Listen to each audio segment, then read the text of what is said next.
Hi, friends. Tony DeWitt here, Missouri appellate attorney and a guy who likes to make the law make sense on YouTube. Here's what we're discussing today. A few weeks ago, I briefly mentioned that there is a lot of science behind de-escalation techniques used by police and other professionals. Several of you requested a video on that subject. So today, I wanted to talk about de-escalation techniques, not because it's strictly a legal topic, but because it does touch on the need for and the application of de-escalation techniques in self-defense. So here's what we're going to do. We're going to define de-escalation. We're going to discuss some de-escalation techniques used by police and crisis intervention professionals. We're going to look at the neuroscience behind these techniques, and then I'm going to have some thoughts generally on de-escalation and how it applies in the context of a self-defender. Somebody, for example, who may be encountered on the street with someone who is a little bit nuts, to use a clinical term. So, what is de-escalation? It's a series of communication and other techniques that are designed to reduce the degree of aggression in someone who's angry. In other words, kind of like you put ice on an inflammation, you put de-escalation on somebody who's inflamed. And it's part art and it's part science, which I think makes it very interesting. It's also not something you can learn from a 15-minute video on YouTube. You can probably learn enough, however, to see if you want to get into a class and perhaps use some of these processes in your personal and professional relationships. I would point out that it is, I think, pretty useful to learn how to communicate not only when someone else is mad, but when you get a little angry at people. So these techniques do come into effect, and they do work even in your personal relationships. If you learn to step back, look at someone's body language and the words that they're using, and essentially try to get on the same page with them instead of trying to prove who's right and who's wrong. So let's look first at the classic de-escalation techniques. Now, a primary de-escalation technique is to let distance and time do all the work. You back up. Police officers move toward cover. Police officers in many European cities are unarmed. So when they encounter a person with a big butcher knife, they slow things down, they back up, they use time and distance as the first step in diffusing a deadly situation.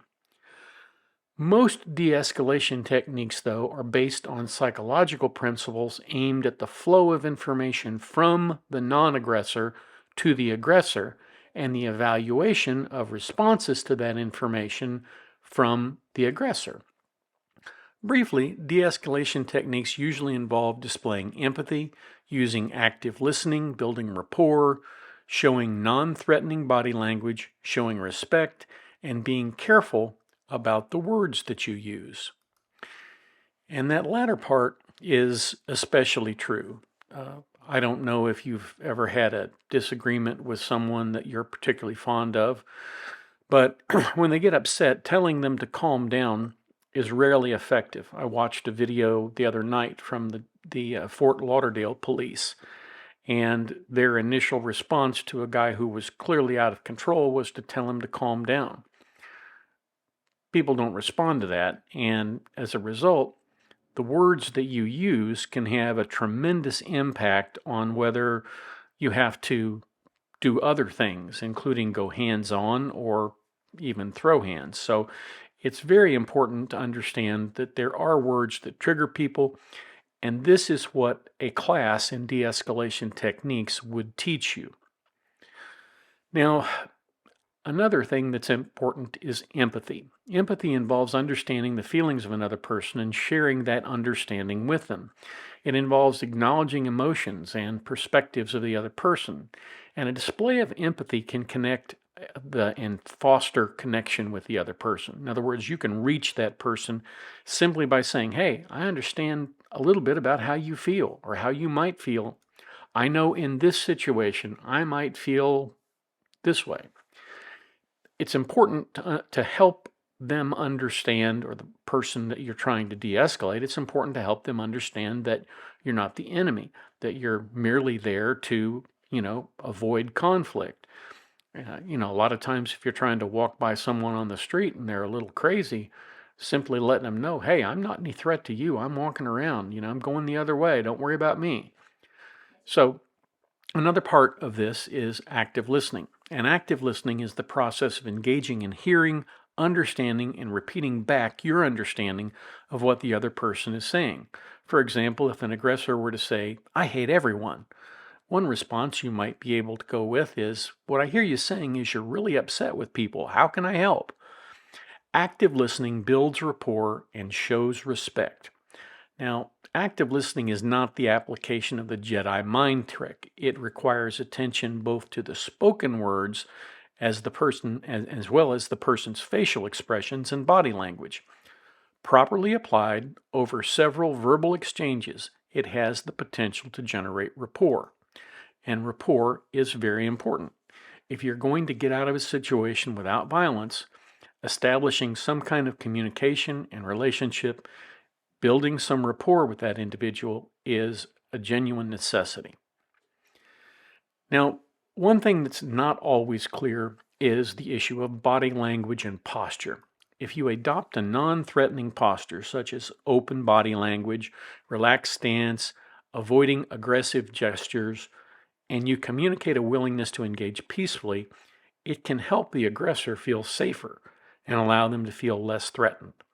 However, it is not an abandonment of a self-defender's situational awareness or ability to react if the situation changes.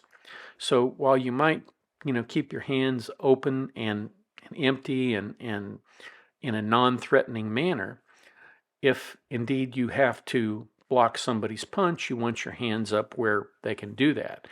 And that is what I mean by being situationally aware.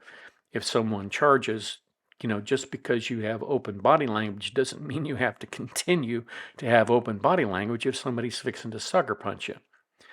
So as I mentioned before, a defender's choice of words is equally important. While a specific list of triggering words is beyond the scope of the video, it's important to note that calm speaking and in speaking in a way that uses a softer tone than you might, almost taking a childlike tone with someone as if you were talking to a child, that can avoid the implicit threat that comes with speaking in a harsh tone, and it can help in de-escalation. Now, by understanding and applying those psychological principles, individuals can effectively navigate conflicts, manage emotions, and work towards de-escalation in most situations. It is important to remember, however, that not every situation can be de-escalated, and we'll talk about that in a minute. And self-protection remains the primary goal of both de-escalation and self-defense. Now let's get into the good stuff, the neuroscience. De-escalation techniques are often rooted in the principles of neuroscience, and understanding the medical, anatomical, and physiological basis of de-escalation can improve a person's understanding of the principles as well as the person's ability to practice it. Consider the issue of emotional regulation. Have you ever known people who ball up their fists and get red in the face at the slightest provocation? For example, when they're doing a video and somebody honks a horn outside, or a plane flies over and it sounds like they haven't tuned the engine since 1946. Those are the kind of things that really irritate me. But I try not to ball up my fists and get red in the face, but I sometimes do off camera have a few choice words for people that they never hear. But nevertheless, what can I say? I'm human, right? I mean, I'm not perfect. Statements that anybody else might laugh off, or and they're just sort of throwaway comments or a joke. These folks go ballistic when they hear that. Those are people who have a lack of the fundamental skills of emotional regulation. Now, while causes could be from their personal history, childhood traumas, maybe their parents beat them or something, or other psychological stimuli. It can also be a physical issue with the individual's brain and their brain's chemistry. The amygdala is a part of the brain associated with processing of emotions, and that includes fear and aggression. Now, it's spelled Amygdala, and it is not pronounced the way it sounds. De-escalation involves calming that amygdala and its response to perceived threats. It is the key component of the brain's limbic system. The limbic system is the system in your brain that processes emotions and memories and certain aspects of behavior. It plays a crucial role in the formation and storage of emotional memories, particularly those associated with fear and pleasure. So if you've ever been scared, that memory is probably in your amygdala. And if you've ever had a great deal of pleasure, well, it's probably there too. The amygdala receives sensory input from various organs, such as the eyes and ears and skin. It quickly evaluates the emotional significance of this information.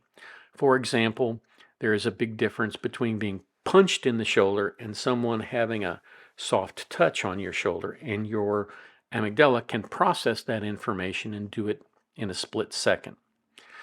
So, since it's tied to emotion rather than reason, however, it may not always respond rationally, and that's because it connects emotions to prior life events and experiences. It can influence what a person remembers and how strongly those memories are encoded and retained. Anyone who has ever had an emotional response to pretty much anything, whether that's stepping out in front of a car and nearly being hit, or narrowly avoiding an accident when you're driving, those kinds of events are the kinds of emotional responses that are stored in that part of the brain. So when that part of the brain perceives a threat or a danger, it triggers a series of physiological responses known as the fight or flight response. And as I've often said, not only is it fight or flight, sometimes it's freeze. Anyway, this triggering includes a release of stress hormones like adrenaline and cortisol. The stress chemicals increase heart rate, respiratory rate, and blood pressure.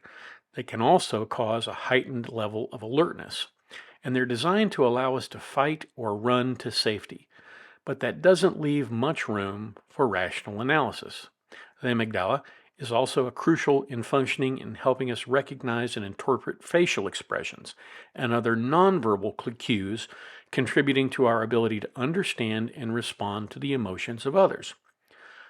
Now, this part of the brain is regulated in part by the prefrontal cortex of the brain.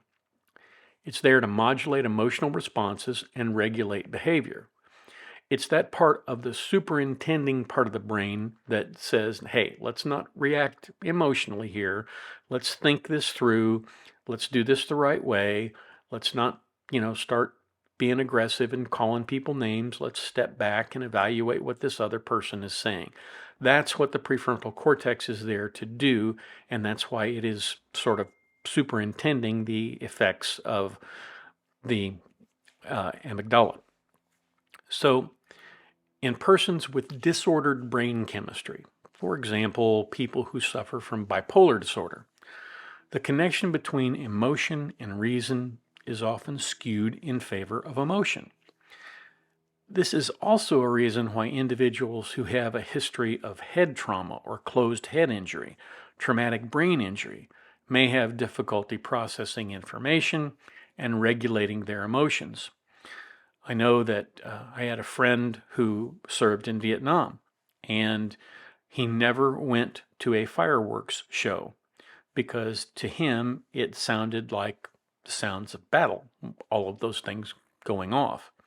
So it can have, because it stores these memories, it can have a profound effect in how you react to certain things. Now, closed head injuries can result in damage to the amygdala due to the brain's impact against the skull. This damage may impair the normal functioning of the brain and leads to alterations in the ability to process emotional information correctly. and as a result, you get emotional and behavior changes. Victims may experience heightened emotional responses, including increased fear and anxiety, when other people might not be bothered at all. I have a beautiful little puppy. I mean, I guess we've had her for 10 years now, but we believe that one of the reasons that she was lost and wound up having to go into the Humane Society and be adopted out is because her family's home may have burned. She escaped, but her family's home may have burned. And I don't know whether they didn't have room for the dog or they didn't have a place to go with the dog, but at any rate, we wound up with the dog. Well, every time we turn on the fireplace, that dog heads for the hills. And in many respects, this is sort of exactly what happens when you have a situation where someone lacks the ability to process rationally information. Now, rationally, we know that nothing is going to come out of that fireplace. That's why the fireplace is engineered the way it is. A dog doesn't know that, so it sees fire and it runs in the other direction. And we have another dog that is happy to go sit down and curl up in her little bed in front of the fire. So it's not just related to dogs. At any rate, I thought I would share that because I think it's important. Now, another issue is mirror neurons. Mirror neurons in the brain are another part of the neuroscience of de-escalation, and they're believed to be involved in helping our brains engage in empathetic behavior. Active listening involves these mirror neurons. As noted, active listening helps a defender establish rapport and diffuse volatile and emotionally charged situations. So what makes de-escalation effective? One theory is that de-escalation and the building of rapport and expressing empathy to the other person and using communication techniques that emphasize respect and a willingness to solve problems and be an ally cause the release of the hormone oxytocin. Oxytocin is often referred to as the love hormone, or the bonding hormone because it is associated with social bonding and attachment. Now, it's released in large amounts during activities such as hugging and cuddling and bonding with loved ones. It makes a person more receptive to a nonviolent resolution of the conflict. It may also play a role in emotional regulation, influencing emotional responses, and it may also have a therapeutic potential in conditions such as anxiety and depression. Oxytocin has been shown to have stress-reducing effects. It can counteract the effects of stress hormones like cortisol, promoting a sense of calm and well-being. But brain chemicals and hormones aside, perhaps a simpler answer to the question is that people generally do not want to engage in aggression or violence. Even people who are sort of pushed to the limit and engage in armed robbery generally do not use their weapon of choice, but instead they present it as a potent threat. Now, certainly if you attack them, they will use it, or if you don't comply, many times some of them will use it, but de-escalation might just be effective because at their core, even desperate people with problems sufficient to drive them toward armed robbery may want to be regarded as decent human beings at the end of the day. The flip side of the question is that de-escalation does not always work. There's a channel on here called Police Activity. You can find a number of the LAPD encounters there. Some of those people can't be brought down, either because of the drugs they've ingested or the organic changes in their brain chemistry. Countless videos from the LAPD show officers using all of these techniques and still having to engage a suspect with a taser or a firearm. Sometimes there simply isn't time to stop and reason with someone who's already gone too far over the edge, because seconds lost can mean a life lost. De-escalation is a useful skill only to the point where it doesn't hinder self-defense. Now, there are lots of places to train. If you Google the term de-escalation training, you can find a number of places where you can go for training or where you can get training online. I would emphasize that training online is probably less effective than training in a classroom. There's lots of different courses with lots of different emphasis. A lot of these courses are didactic only, meaning that it's basically like taking a history course. Somebody stands up and talks and teaches you things. And while that's valuable, it may not be effective if it doesn't give you an opportunity to basically practice these skills and be critiqued on it. So one of the things that I think you're looking for when you're looking for de-escalation training is some component of role playing, because there are so many different emphases on the practice of doing this. So that's what I have for you today. Hopefully you found this useful, helpful, maybe even practical. If you have the opportunity today, please try to help somebody out, be kind to somebody, and remember that not everybody who's angry and upset is necessarily your enemy. Sometimes they're just somebody who is angry and unfocused. Thanks for watching, and please catch me down here at the beach again next time.